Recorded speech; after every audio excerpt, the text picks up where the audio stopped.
Bueno, pues vamos a intentar un poco explicar cómo hacer un ejercicio de un balance de los que suelen poner en selectividad. Vamos a empezar viendo los pasos a seguir. El primero de ellos es clasificar cada uno de los elementos.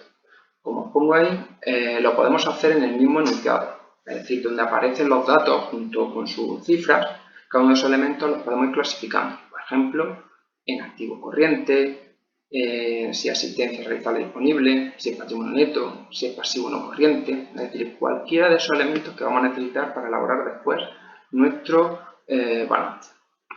En el segundo paso vamos a hacer lo que llamamos el esqueleto del balance, ¿vale? Según hayamos hecho la clasificación en ese primer paso, veremos que tenemos que seguir un orden concreto. Ese orden lo vamos a explicar posteriormente, pero sí adelanto que eso sigue, por ejemplo, dos partes bien diferenciadas. Por un lado el activo y por el otro lado el pasivo más el patrimonio neto. El activo va a estar ordenado de menos a más liquidez y el patrimonio neto más el pasivo de menos a más exigibilidad. Ahora después lo vemos con más detenimiento. El tercer paso es calcular la suma de las distintas masas patrimoniales, es decir, ese balance que ya hemos elaborado, que hemos ido poniendo con los elementos que nos daba el ejercicio, pues vamos a sumarlas y así obtendremos el total de activo no corriente, del activo corriente, patrimonio neto, pasivo no corriente y pasivo corriente. Por tanto, si sumamos el activo no corriente y el activo corriente, tendremos el total del activo, y si sumamos el patrimonio neto más lo que haya en el pasivo no corriente y el corriente, tendremos el total de patrimonio neto y pasivo.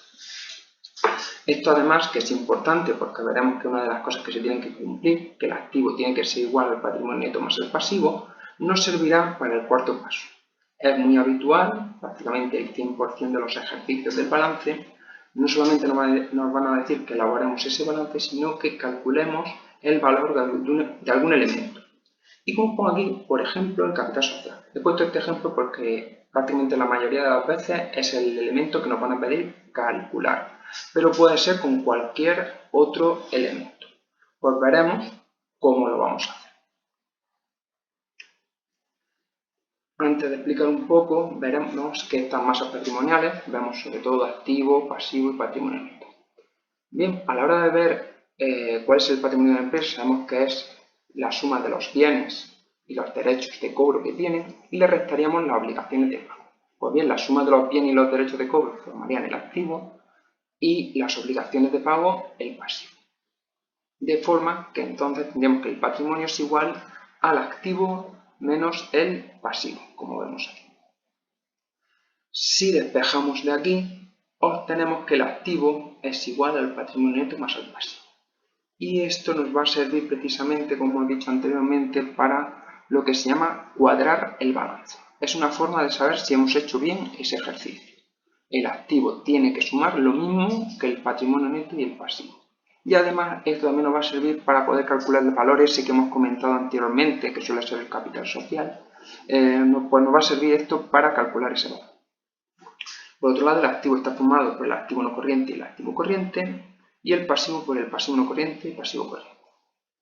La parte que vamos a llamar de la izquierda de ese balance, solemos hacer dos columnas a la hora de elaborar un balance, que es el activo, le llamamos estructura económica, y la parte de la derecha que veremos de ese balance, que es el patrimonio y el pasivo, lo que llamamos estructura financiera. Bueno, vamos a ir viendo cada uno de esos grandes bloques que tiene un balance. El primero es el activo no corriente. Aquí nos vamos a encontrar con diferentes elementos y están ordenados tal y como los tienen que seguir. Hemos dicho anteriormente que todo el activo se va ordenando de menos a más liquidez, ¿vale? Empezamos por lo que es menos líquido, que es decir, que es más difícil de convertir en dinero, e iremos avanzando a esa mayor liquidez. Por eso siempre vamos a poner primero el activo no corriente y por último el activo corriente. Otra de las cosas que tenemos que ver es la diferencia entre no corriente y corriente. El no corriente es largo plazo y corriente es corto plazo. ¿Vale? Van a estar, el activo no corriente supone por lo menos más de un año en la empresa, todo este tipo de elementos, y el activo corriente va a estar mucho menos tiempo. ¿Qué orden vamos a seguir? Pues siempre vamos a poner primero el inmovilizado intangible, es decir, sobre todo suelen ser bienes o cosas que no podemos tocar, son intangibles. Suelen ser habituales la propiedad industrial y la aplicación informática. El inmovilizado material vendría después. Como hemos dicho anteriormente, hay que respetar este orden, siempre ponemos después el inmovilizado material. En este caso, cosas que sí podemos tocar, edificios, maquinaria, vehículos. Después tendríamos la inversión inmobiliaria, que ya os adelanto que creo que no ha caído nunca en selectividad, pero bueno, conviene tenerlo ahí presente. Y otro que ha caído, pero muy poco, que son las inversiones financieras a largo plazo. Por aquí veremos que están como ejemplo las que han caído en imposiciones y créditos a largo plazo. Y aquí vemos aparte las amortizaciones, que aunque lo he puesto aquí al final, realmente se tienen que poner junto el inmovilizado intangible o el inmovilizado material, según sea uno u otro. ¿Vale? Hay amortizaciones tanto para el material como para el intangible. Y veis que aquí está en mayúscula y en negrita, siempre restan, son disminuciones de valor. Por tanto, en contabilidad se suele poner esa cantidad de esa amortización entre paréntesis, que eso significa que va restando, pero podéis poner directamente el símbolo menos delante de la cifra. Volvemos ahora, vamos pasando a la mayor liquidez. Hemos dicho que el activo corriente vendría después, esos elementos que están menos de un año, más o menos, en un corto plazo, y se mantiene este orden aquí: existencia, realizable y disponible. Como veis, ahí pone existencia, normalmente van a ser cosas que podemos almacenar. Las materias primas que utilizamos para producir, mercadería, que son los productos que compramos ya fabricados para venderlos, productos terminados, el material de oficina. Normalmente las empresas compran en grandes cantidades, los tienen almacenados y eso lo vamos a situar en la existencia. Después vendría el realizable, todos esos pagos que se tienen que realizar a la empresa. Acordad de esto un poco para el nombre. Es decir, dinero que tiene que entrar en la empresa, son pagos que todavía no han efectuado porque supone que se van a hacer en un periodo corto de tiempo. Ahí estarían lo que nos tengan que pagar los clientes. Y aquí encontraremos también lo que se llama deudores. Después veremos que clientes y deudores vamos a recordarlo un poco en una diapositiva que vamos a ver posteriormente, que son, lo vamos a asociar siempre a este activo corriente realizable. Y por último, lo más líquido de todos son el disponible, lo que es ya dinero en sí, dinero líquido, dinero en efectivo. Ahí están los bancos y las cajas. Entonces sí vamos a tener un poquito más de cuidado de poner, si salen estos dos elementos en un ejercicio, poner primero los bancos y por último la caja. Porque la caja sí diríamos que es lo más líquido o lo más dinero en efectivo, solo tendríamos que cogerlo de la caja de la empresa. Aquí vamos a decir que aunque es muy fácil cogerlo, pero que tendríamos que desplazarnos a cogerlo en una sucursal bancaria o sacarlo de un cajero automático. Con eso acabaríamos lo que es el activo, que es la estructura económica, y pasamos al patrimonio neto y pasivo, que es la estructura financiera. Pues este es el orden que seguimos: patrimonio neto, pasivo no corriente y pasivo corriente. Hemos comentado que aquí sigue el criterio de la exigibilidad, es decir, cómo de exigibles son.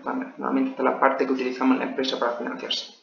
Pues el patrimonio neto es lo menos exigible, dinero que en principio no hay que devolver, y según la devolución se va siendo más exigente, más exigible, o antes hay que hacerla. Por ejemplo, no es lo mismo deudas a largo plazo, algo que tenemos que devolver dentro, por ejemplo, de 7 años, que algo que tenemos que devolver en el pasivo corriente, por ejemplo, la semana que viene. Por eso lo ponemos luego. Bueno, el patrimonio neto, pues siempre vamos a procurar poner lo primero el capital social, que hemos comentado que suele ser la incógnita del ejercicio, después las reservas, que es todo ese dinero, esa parte del beneficio que la empresa retiene para reinvertirla en sí misma, que hay varios tipos, legales, obligatorias o estatutarias, sea del tipo que sea, siempre la ponemos en el patrimonio neto. Y el resultado del ejercicio, es decir, ¿qué resultado del ejercicio? ¿Ha ganado dinero? ¿Ha tenido pérdidas? Pues por eso esta puede ser positivo o negativo, que también prácticamente no ha caído casi nunca, también lo recordamos. Pasamos a las deudas a largo plazo, el no corriente hemos dicho que a largo plazo, que aquí encontramos deudas que tenga la empresa, acreedores, es decir, personas a las que le damos dinero, y los proveedores. Los proveedores, por ejemplo, son las empresas o las personas que nos venden, por ejemplo, nuestras materias primas. Por tanto, puede ser que nosotros les demos dinero por esas materias primas que nos han vendido. Pues si la deuda es a largo plazo, sería no corriente. Y si es a corto plazo, esos mismos sería corriente. Aquí entre paréntesis he puesto que si no pone nada, se supone que es a corto plazo. Quiere decir esto, que si no aparecen proveedores, elementos proveedores, y no especifica que sea a largo plazo ni a corto plazo, siempre vamos a suponer lo que es a corto plazo. Quieren cobrar lo antes posible, pasivo corriente. Una vez visto todo eso, voy a recalcar un poco esos conceptos importantes, es decir, cosas en las que se suele cometer errores. Siempre dudamos entre lo que es un deudor o un acreedor. Pues a ver, deudores son empresas o personas que nos deben dinero a nosotros, es decir, un dinero que va a entrar en la empresa. Por tanto, aunque nos lleva a pensar que es una deuda, realmente no es una deuda que tenga la empresa, las deudas las tienen otros hacia nuestra empresa. Por ejemplo, aquí os pongo los clientes que nos deben dinero por un producto que le hemos vendido. Por eso, deudores o clientes siempre van en el activo corriente realizable. Aquí lo veis. Por otro lado, los acreedores sí le debemos dinero a nosotros, empresas o personas a las que le debemos dinero. Tenemos una deuda con ellos. Como he explicado antes, los proveedores, por ejemplo. Por tanto, un proveedor o un acreedor va a ser una deuda. Por tanto, va a ser un pasivo. Lo único que vamos a tener que tener en cuenta es si es una deuda a largo plazo, pasivo no corriente, o a corto plazo, pasivo corriente. Y vamos con lo último, que es cómo quedaría ese balance. ¿Acordáis en los pasos que hemos visto al principio? Que era establecer o crear ese esqueleto, ¿no? Pues digamos que esto nos podría servir para hacer cualquier balance de esos ejercicios que nos pueden caer en selectividad. Podría ser como una plantilla, solamente tendríamos que ir, una vez que hemos hecho esa primera selección o esa primera clasificación de los elementos, por eso después es mucho más fácil hacer esto a continuación. Hemos dicho que el activo se ordena de menor a mayor liquidez.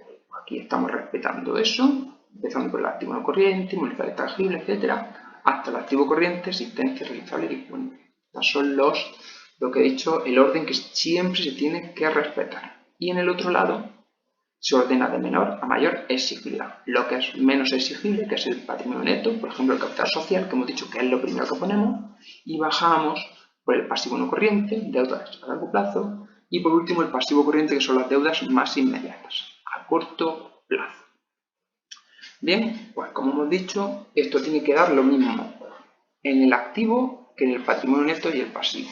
Por tanto, si el elemento que nos pedía el ejercicio, como hemos dicho que pasa la mayoría de las veces, es el capital social, si aquí vemos un desfase, por ejemplo, el activo es 10.000 y el patrimonio neto más el pasivo nos dan 9.500, sin tener en cuenta esa incógnita que nos queda aquí del capital social, pensamos que esa diferencia de 500 euros va a ser el capital social, que es el que nos falta por decir.